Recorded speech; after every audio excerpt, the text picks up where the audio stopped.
What's going on, everyone? I'm coming to y'all with yet another Commander deck tech. This time it is on my Angus Mackenzie Enchantress deck.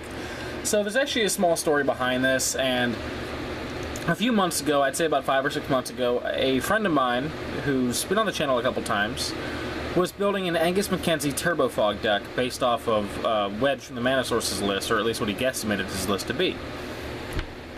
And after some time had passed, he eventually gave up on the list because he didn't have the time or the funds to dedicate to it. So he gave me his copy of Angus Mackenzie. Now, I had no idea what to do with it. And one day while watching Monty Python and the Holy Grail, I realized that Angus Mackenzie looks a lot like Tim the Enchanter, and that got me kind of just jokingly thinking that maybe I should build him as an Enchantress deck. And I ended up doing it, and quite honestly, I love the deck. I know that there's been an Enchantress precon since. Honest to God, I don't like any of the 3 commanders in that set for this type of deck. Tusavas or Tuvasa, whatever it is the only one that's even remotely decent, but it's also only 1 card per turn, and I don't even waste a slot on her in this deck, to be perfectly honest with you. So yeah, Angus Mackenzie, he is a 2/2 for Bant. That says pay Bant and tap to Fog. Pretty straightforward. He's pretty much irrelevant to the deck. He's here as a figurehead and for his colors, but he does act as a nice pillow fort when people are trying to beat into me, so that's not completely irrelevant.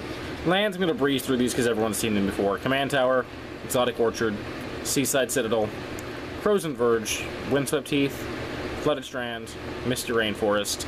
Don't be too impressed, these are just International Edition square-cornered duels here. They're not betas or anything.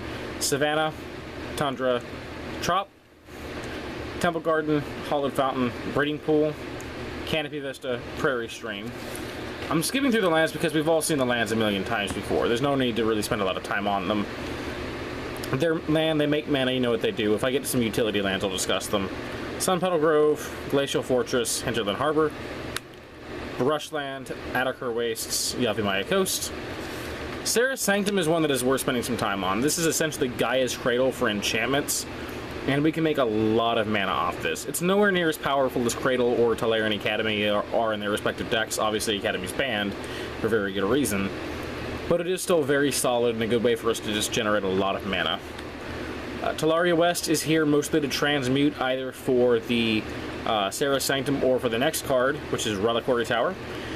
And for some reason, this is my only source of no max hand size. I want to work in a crew fix for that effect as well. I don't run Thought Vessel, Spellbook, Venture's Journal, any of that. I don't want really any artifacts in this entire deck list, because I do run a Stony Silence, and there's just so much artifact hate in my meta that I don't really want to be dealing with those kind of cards. So Reliquary Tower does the job for me. I just have to tutor it out with either Sylvan Scrying or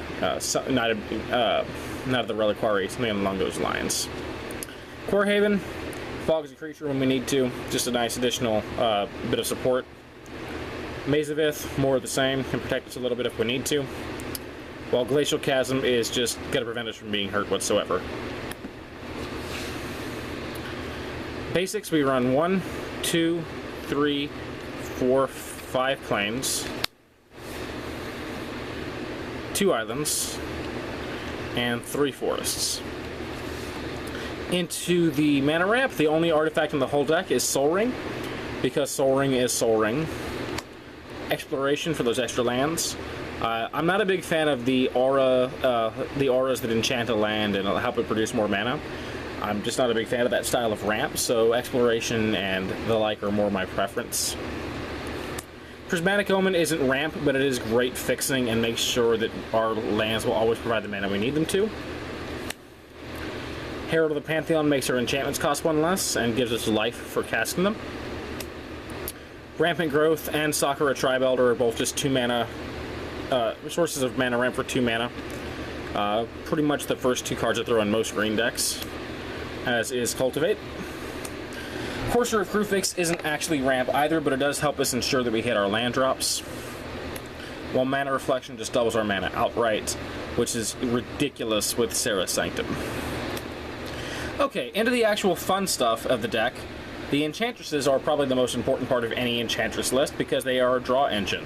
They say whenever we cast an enchantment, or in the case of one of them, when enchantment ETBs, we draw a card. So Argothian is 2 mana, has Shroud, Our cheapest one and one of our most protective ones. Verdurn for 3. Mesa for 3. Satyr Enchanter for 3. Was very happy to see this get spoiled. Enchantress's Presence for 3 mana, and it itself is an enchantment, so it's harder to remove than the creatures. And then the best of them all is Eidolon Blossoms. Constellation, whenever it or another enchantment enters the battlefield under our control, we draw a card. So we don't even have to cast them, we just have to let them enter. Very powerful card effect. Constellation's a great effect. I don't run a lot of it in the deck, but Eidolon is a must-have in any Enchantress list. Ponder, Preordain, and Brainstorm join the fray because I'm playing blue, and they help me to set up my draws. Into the recursion package, Eternal Witness, green staple, just get back any vital card from our discard pile or a graveyard that's been, tossed out. Auramancer gets us back a valuable enchantment that's been blown up, while Replenish gets back all of our enchantments from our graveyard. So it's really great after a Fracturing Gust or a Bane of Progress. Into the tutor package. Crop Rotation, this will go find us our Serra's Sanctum, it'll go find us our Reliquary Tower, or we can just fix with it if we really need to. I've also used it at instant speed to go find Glacial Chasm and just survive an entire turn. Pretty solid there. Sylvan Scrying, more of the same, go find Tower, go find Sanctum. Now to the Reliquary, I can use it in many of the same manners as Crop Rotation. The +1/+1 part is completely irrelevant. It's mostly here just to make sure that I get my good utility lands and my Serra's Sanctum. Elodomer's Call is the only creature tutor I run in the entire deck, and it's just to ensure that I have an Enchantress effect. Open the Armory is in this deck mostly, actually exclusively, for the fact that most of my removal are auras, so cards like Lignify, Song of the Dryad, so on and so forth. This can tutor for my removal when I need them. Enlightened is just instant speed, find an enchantment to put on top of the deck, while Idyllic puts it into my hand for 3. And then Academy Rector, whenever it dies, we can exile it to search our library for an enchantment and put it into play. This is mostly used to find our Mana Reflection or our Enchanted Evening if we have an Aura Thief in play, and just kind of set up for some cool, powerful effects. Into the taxing package, we have Ghostly Prison, Propaganda, pretty standard stuff. I'll actually explain Collective Restraint because it's kind of a weird card, but these both make our opponents pay 2 per creature that attack us, so it makes it really hard for them to swing in. Collective Restraint says they had to pay X, where X is the number of basic land types among land we control, so usually it'll be about 2 or 3, but if we have Prismatic Omen, they'll have to pay 5 per creature to hit us. While Sphere of Safety makes them pay X, where X is the number of enchantments we control. Mystic Remora has a cumulative upkeep, which is kind of annoying, but we do run Solemnity to kind of mitigate that. Same thing with Glacial Chasm. And when an opponent casts a non-creature spell, unless they pay 4, we get to draw a card. So, kind of taxes their spells in a similar light to Heuristic Study, which gets to annoy people and draws a lot of cards throughout the progression of the game. Aura of Silence makes our opponent's artifacts and enchantments cost more, and acts as an emergency source of removal itself. Stony Silence screws over artifact-based decks, which are extremely popular and extremely powerful. Nothing says F you like taking out their mana rocks, their equipment, and everything else that makes their deck fun. Blind Obedience is another one of those annoying cards. It's mostly here for the artifact hate, but it's also really good against mass token decks. If we don't have our good Pillow Fort package online, this can slow them down until we can get it online, by making their stuff enter tapped. Island Sanctuary protects us because we have our Enchantresses, so we don't really need our draw step. And this allows us to just go ahead and skip that step to make it to where they had to have Flying or Island Walk to hit us. Karmic Justice punishes them for blowing up our non-creature permanents by allowing us to blow up any permanent they control whenever they do so. While Solemnity outright shuts down so many decks in the format, it takes out the counter-based decks, it hurts the experience counter decks like Marin, Mizzix, and the like. It's just a very powerful card, and it works well with our cumulative upkeep cards, though it does nombo with a Luminarch Ascension in the deck. I'm willing to take that because it's just such a powerful hate card otherwise. Solitary Confinement is one I'm surprised did not spike after the release of the Enchantress deck, so during our upkeep we sack it or we discard a card. We skip our draw step, but we have Shroud and prevent all damage will be dealt to us. Due to our enchantresses, we always have the cards to discard, and we don't mind skipping our draw step, so this is just really solid protection to make sure they don't take us out of the game. Into our token producers, which kind of act as our primary win condition. Luminarch Ascension makes us some 4/4 angel tokens when we pay mana. Heliod makes 2/1 enchantment clerics, which triggers our Eidolon. Ajani's Chosen makes 2/2 cats every time an enchantment enters the battlefield under our control. And Sigil makes 4/4 angels every time we cast an enchantment. Removal. Lignify turns into an 0/4 tree folk with no abilities, can be tutored with Open the Armory. As can Darkstone Mutation, which makes it an 0/1 indestructible insect with no abilities.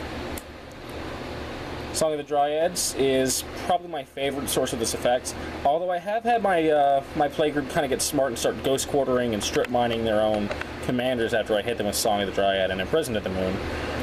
But in a lot of cases, it's just better than removal. Red decks can't deal with it. Black decks can't deal with it. Just super solid. Imprisoned at the Moon is just more of the same. Grasp of Fate is an Oblivion Ring on steroids. And you just get one for every player. And I wouldn't be playing white if I didn't play Swords to Plowshares. Well, sorry if I'm not explaining much. I would explain the deck more thoroughly, but there's just not much to explain. It's just a pretty simple, straightforward Enchantress list. Cyclonic Rift, staple in blue decks, just hurts everyone besides you. No reason not to run it. Supreme Verdict is great against the control-type decks that would ordinarily try to stop us from wiping the board, as well as clearing out huge hordes of tokens and otherwise powerful threats. Okay, into the protection package. Here's one that did spike. Sterling Grove gives our other enchantment Shroud and lets us pay one and sack it to search for an enchantment and put it on top of our library. So it can be a tutor when we need it to, but more often than not, it is a protection effect that keeps our opponents from blowing up our fun cards. Greater Auramancy does the same thing to our other enchantments and our enchanted permanents, or sorry, enchanted creatures, which is never relevant. It's just a second Sterling Grove in this deck. While Privileged Position gives our entire battlefield hexproof. It doesn't protect itself, but when you pair it with the Sterling Grove or the Prismatic Omen, or not Prismatic Omen, Greater Auramancy, it just ensures that your stuff is never being taken out. And if they're not going for targeted removal, then Avacyn here definitely ensures they leave our stuff alone and don't come back for more.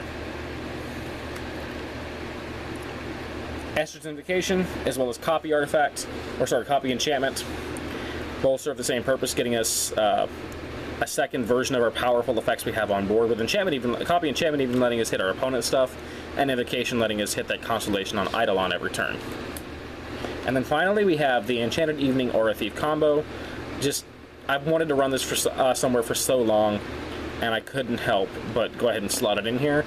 And actually I'm going to take a second to talk about Enchanted Evening, because it's the reason why you may notice there's no Opalescence or, oh lord, cannot remember, Starfield of Nyx. No Opalescence or Starfield of Nyx. Because it nombos very hard with Enchanted Evening, killing off all of our land, which is not something that I want. I also just don't like those kind of cards because my play group is really fond of instant speed, creature-based board wipe. You know, playing cards like Rout or Flashing in Wrath of God, and if all of my enchantments are vulnerable, and I don't have Avacyn on board, I don't want to just be blown out like that, so that's the reason why I don't run those kind of cards. I really just wanted a place to play Enchanted Evening and Aura Thief, as well as my Sarah's Sanctum, so why not? They all go together very well. Deck's biggest weakness is that my win conditions are kind of weak. I actually don't have a solid way to win the game, because this deck wasn't designed with that intent. When I play my Angus Mackenzie deck, I have no interest in winning the game. I have no interest in beating the table. My only hope is that I stop everyone else from doing anything until I have the decency to scoop and let them play the game afterwards. It's a troll deck. It is very much a troll deck. It is not a fun deck to play against unless you have that kind of enjoyment. But my meta very much enjoys when I break this out every now and again, just to shake things up and see if they can stress test their aggressive decks by beating through the Pillow Fort aggro style, which has yet to happen, but it is always a possibility. The only deck that I think ever actually has beaten this straight out was my wife's Edgar Markov deck, which was just so incredibly fast that it breezed right through this Pillow Fort before I could set it up. So yeah, that is my Angus Mackenzie Enchantress deck. Let me know what you guys think in the comment section down below, and let me know if you want to see more deck techs in the future. I have a lot of decks I could cover, everything between my blue-black tie game control deck, To my wife, Shalai, Voice of Plenty, +1/+1 counter deck. She's got an Animorph deck. I've got all kind of decks that I can tech over. Hazazon Tamar tokens. There's a long list of decks that I can tech that belong to me and my wife, or decks that belong to my friends. So if you guys want to see that kind of content, let me know down below so I can keep bringing it to you. But until then, peace and take care.